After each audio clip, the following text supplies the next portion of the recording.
Някога задавали сте си въпроса каква е разликата между яден разпад и термояден синтез? Какво е общо между атомна бомба и водородна бомба? И изобщо какви процеси протичат в Слънцето? Макар това се изучава в училище, ще се опитаме да дадем отговор на всички тези въпроси в едно кратко видео. Поне се надявам да е кратко. А сега да се върнем към основната тема. Здравейте, приятели, аз съм Ники и днешното видео ще е доста радиоактивно. Ако искате да им помогнете всички заедно да станем 1000 атома, ударете един палец нагоре и се абонирайте за канала. Имаме и социални мрежи, които може да последвате, където обещаваме да бъдем все по-активни. Благодаря ви много, да започваме!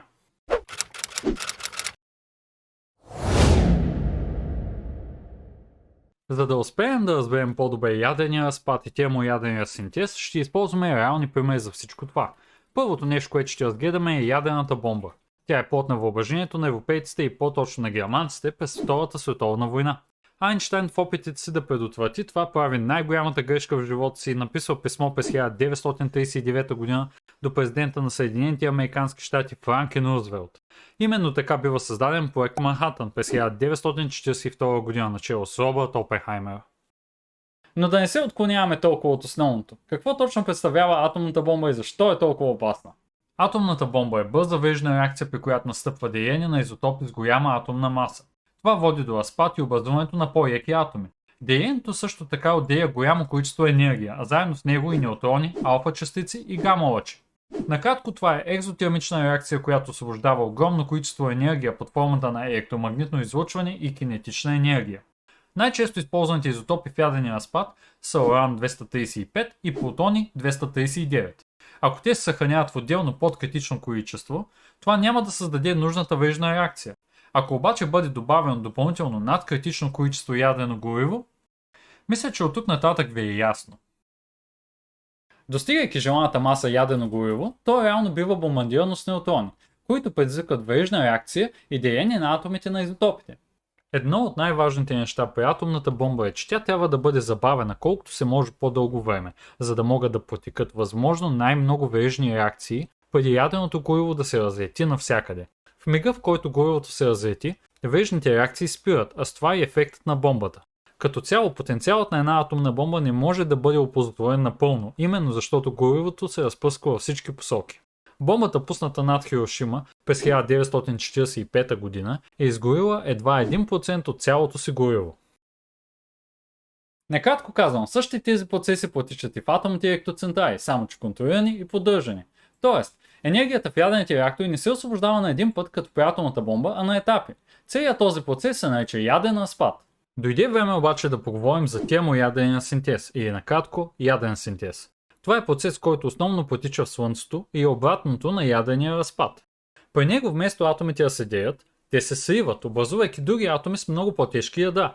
За разлика обаче от ядрения разпад, термоядрен синтез е нещо различно. За да се осъществи реакция при термоядрен синтез е необходимо две сливащи се ядра да се доближат толкова близо едно до друго, че да започнат да действат ядрените сили. Надявам се до тук да сме обяснили нещата добре, защото от тук нататък следват реалните примери за термояден синтез. Както споменахме по-рано, тези процеси протичат и в нашата звезда, но нека да обясним какво точно представлява Слънцето. То е гореща плазмена топка нагрята до неузнаваемост именно заради ядрените реакции, които протичат в ядрото. Всяка секунда на 600 милиона тона водород се сливат в хелий, а това от своя страна преобразува около 4 милиона тона материя в енергия. Този процес на сливане на водорода и превръщането му в хелий се нарича термояден синтез. Докато говорихме за разликата между ядения разпад и термоядения синтез, запитахте ли се кое е по-мощно? Накратко, термоядения синтез е около 4 пъти по-мощен от ядения разпад. Това е така, защото синтезът преобразува много повече материя в енергия, отколкото деянието. А такава сила, както се досещате, няма как да бъде незабелязана от човечеството. На 30 октомври 1961 година за първи път е взривена водородна бомба, наречена още Цар бомба, над острови Нова Земя. Нейната мощност се равнява на 58,6 мегатона тротилов еквивалент.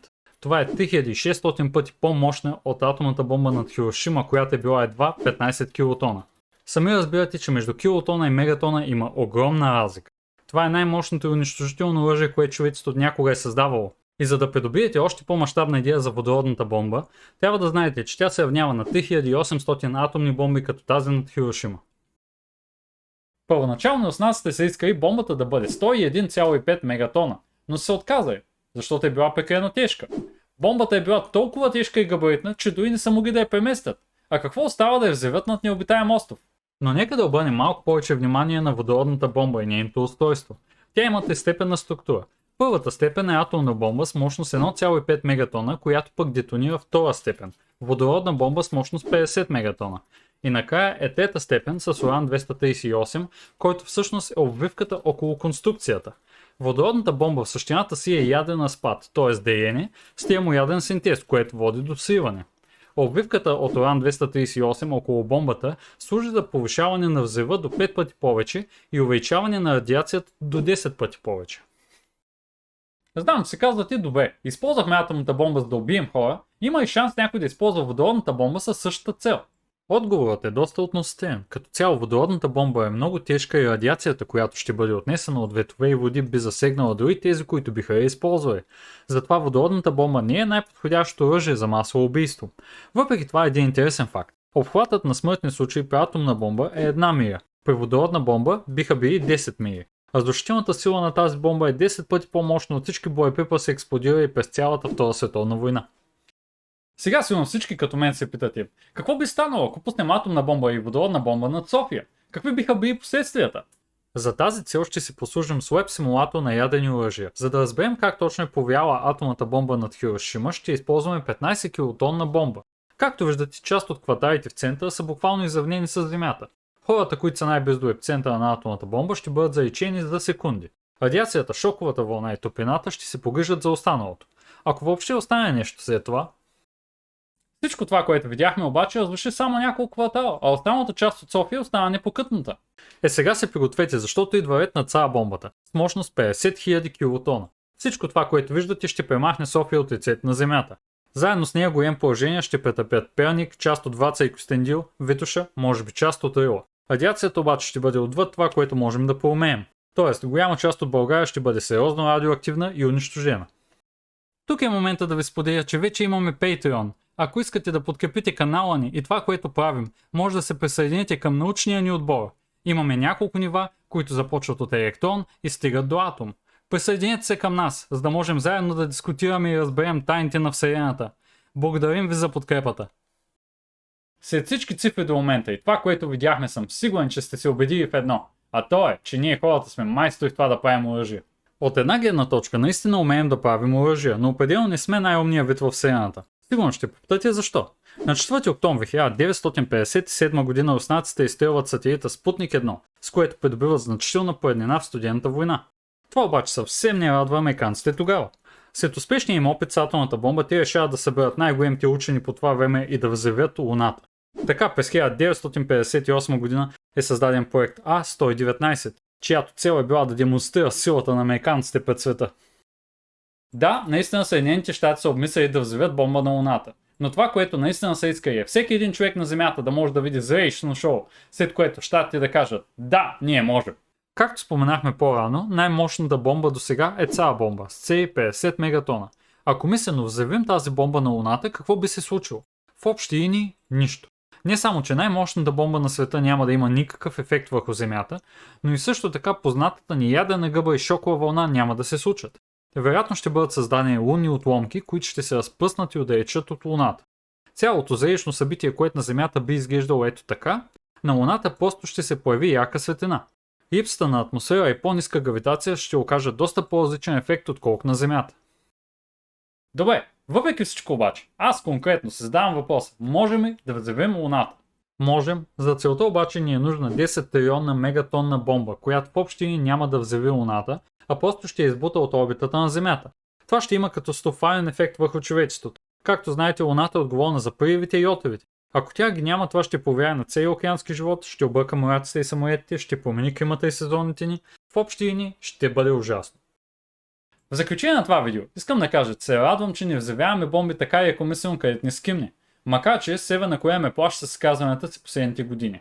Въпреки всичко, надявам се събитията, които се случиха през 20 век да не се повтарят както в близкото, така и в далечното бъдеще. Моя видео едитъра ми да погледне в коя част на Младост живеят всичките ми приятели, за да организираме атомната бомба там.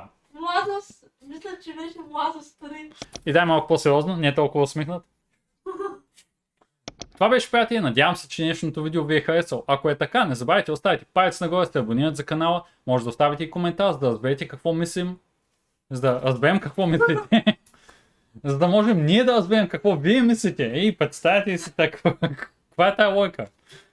Благодаря ви много, че гледахте, приятели. Това беше днешното видео. Ако ви е харесало, не забравяйте да оставите един палец нагоре и се абонирате за канала. Също така ще сме благодарни, ако оставите коментар, за да кажете вашето мнение по темата, както и да ни дадете идеи за следващи видеа.